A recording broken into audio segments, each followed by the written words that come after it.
Selamat pagi, salam dalam kasih keluarga kudus dari Biara Bethlehem Salatiga. Saya Romo Martin MSF hadir menyapa Anda semua dalam cinta Tuhan. Hari ini, Selasa 14 April, dalam Oktav Paskah, saya mengajak kita sekalian untuk merenungkan Injil Yohanes, bab 20 ayat 11 sampai dengan 18. Marilah kita mempersiapkan diri untuk mendengarkan Tuhan. Dalam nama Bapa dan Putra dan Roh Kudus. Amin. Ya Tuhan, terima kasih untuk kepercayaan-Mu kepada kami hari ini, supaya kami dapat menjalani hidup dengan baik. Kami mau mendengarkan sabda-Mu. Tolonglah kami dengan Roh Kudus-Mu, supaya kami dapat mendengarkannya dengan baik, meresapkannya dalam hati kami, dan melaksanakannya dalam hidup kami. Demi Kristus Tuhan dan pengantara kami. Amin. Inilah Injil Yesus Kristus menurut Yohanes, bab 20 ayat 11 sampai dengan 18. Setelah makam Yesus kedapatan kosong, maka Maria Magdalena berdiri dekat kubur dan menangis. Sambil menangis, ia menjenguk ke dalam kubur itu, dan tampaklah olehnya dua orang malaikat berpakaian putih, yang seorang duduk di sebelah kepala dan yang lain di sebelah kaki di tempat mayat Yesus terbaring. Kata malaikat-malaikat itu kepadanya, "Ibu, mengapa engkau menangis?" Jawab Maria kepada mereka, "Tuhanku telah diambil orang, dan aku tidak tahu di mana ia diletakkan." Sesudah berkata demikian, ia menoleh ke belakang dan melihat Yesus berdiri di situ, tetapi ia tidak tahu bahwa itu adalah Yesus. Kata Yesus kepadanya, "Ibu, mengapa engkau menangis? Siapakah yang engkau cari?" Maria menyangka orang itu adalah penunggu taman, maka ia berkata kepadanya, "Tuhan, jikalau Tuhan yang mengambil dia, katakanlah kepadaku di mana Tuhan meletakkan dia, supaya aku dapat mengambilnya." Kata Yesus kepadanya, "Maria." Maria berpaling dan berkata kepadanya dalam bahasa Ibrani, "Rabuni," artinya guru. Kata Yesus kepadanya, "Janganlah engkau memegang aku, sebab aku belum pergi kepada Bapa. Tetapi pergilah kepada saudara-saudaraku dan katakanlah kepada mereka bahwa sekarang aku akan pergi kepada Bapakku dan Bapamu, kepada Allahku dan Allahmu." Maria Magdalena pergi dan berkata kepada murid-murid, "Aku telah melihat Tuhan, dan juga bahwa Tuhanlah yang mengatakan hal-hal itu kepadanya." Saudara-saudari yang terkasih di dalam Tuhan kita Yesus Kristus, apa arti sebuah nama? Begitu sering orang pertanyakan. Pastilah, nama menunjuk pada identitas dan kepribadian seseorang. Nama sangat melekat pada diri seseorang. Apa yang Anda rasakan saat Anda berjumpa dengan orang lain?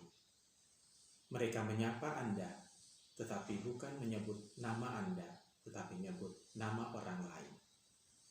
Tentu Anda akan salah tingkah, dan mungkin juga Anda akan merasa sedih dan kecewa. Apa yang Anda rasakan ketika namamu disebut atau dipanggil? Ada perasaan senang dan bangga. Ketika namaku disebut, seperti ada semangat yang muncul dari dalam diri. Ada kehidupan karena merasa dikenal, diperhatikan, dan dicintai. Merasa bahwa aku ada di dalam dirinya. Saudara-saudari, Yesus tahu batin Maria Magdalena. Maria Magdalena sedang merasa sedih yang mendalam karena kehilangan guru dan Tuhan. Apalagi Maria Magdalena mempunyai pengalaman tak terlupakan dengan Yesus. Saat hidup Maria Magdalena tinggal di ujung tanduk, Yesus hadir menyelamatkan. Saat semua orang menolak dia dan menajiskan dia. Yesus datang, menerima dia, dan mentahirkannya. Jadi tidak heran kalau Maria Magdalena sangat sedih oleh karena kematian sang kekasih jiwa. Rasa sedih yang mendalam menutup mata dan hati Maria untuk mengenal Tuhan. Ia tenggelam dalam perasaannya. Dan ketika Yesus menyebut namanya, Maria, semua yang membebani seolah terangkat dari tubuhnya. Seolah matanya dicelikkan, seolah telinganya dibukakan. Ketika Yesus menyebut namanya, seolah hatinya disentuh dan lidahnya dilemaskan. Sehingga dengan penuh sukacita dan penuh kepercayaan, ia merasa hidup kembali dan berseru, Rabuni, artinya guru. Segera sesudah itu, ia pergi dengan penuh sukacita, kepercayaan, dan takjub, mengatakan semua yang Tuhan katakan kepadanya, kepada murid-muridnya. Bahkan dengan perasaan baru, dengan pikiran baru, ia berkata, aku telah melihat Tuhan. Saudara-saudari yang terkasih, semoga kebangkitan Tuhan membawa daya ubah dari dalam, dari jiwa kita, dari batin kita, dari nurani kita, dan kesemuanya nanti ditampakkan di dalam sikap dan tindakan-tindakan kita. Semoga kita semua pun senantiasa mengalami daya perubahan itu yang membuat kita hidup lebih berpengharapan, hidup lebih penuh iman, hidup lebih berkenan kepada Allah dan kepada sesama. Bapa yang penuh kasih, terima kasih atas sabdamu yang boleh kami terima hari ini, yang akan menjadi inspirasi hidup bagi kami, menjadi terang bagi langkah kami, dan juga menjadi pelita dalam perjalanan hidup kami hari ini, supaya hidup kami ditopang oleh sabdamu, dan hidup kami semakin berkenan kepadamu dan kepada sesama kami. Demi Kristus Tuhan dan pengantara kami. Amin.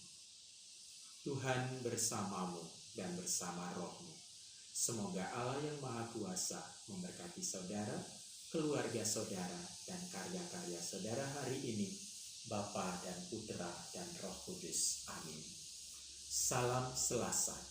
Setia laksanakan sabda Allah.